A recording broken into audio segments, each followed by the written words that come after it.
that was the point. The measurement error in our estimates depending on the level of the analysis, and also depending on the topic, because as you know, depending on the edition of the PISA study, you study in depth one topic and you just get a summary profile of the other two topics. So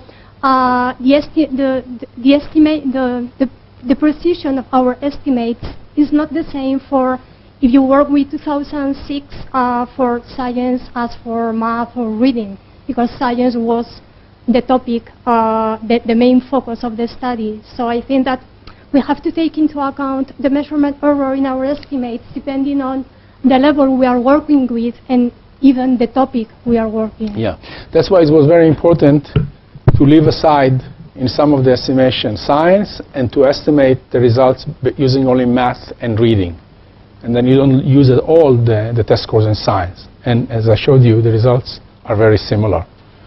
So for the fixed effect, it's enough to have more than one observation. There's 2 or 3.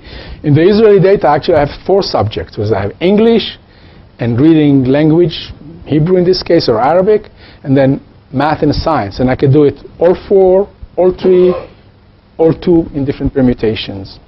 So in the case of the PISA, I dropped in some of the analysis science and did only math and reading. Okay?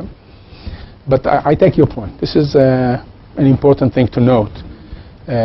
Actually, now that you say, I mean, I should have thought about the possibility of repeating the exercise, limiting the test scores on the grading of some portion of the tests, okay, by different areas, and see how sensitive are the results on pulling everything versus focusing on test scores on some aspects of the test, because we have that information in PISA.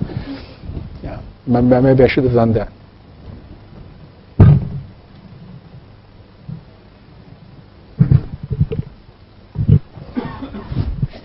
Thank you very much for your talk. And I have a question about one controversy that we are having, one among others controversy that we are having here in the Spanish and also in the regional education system.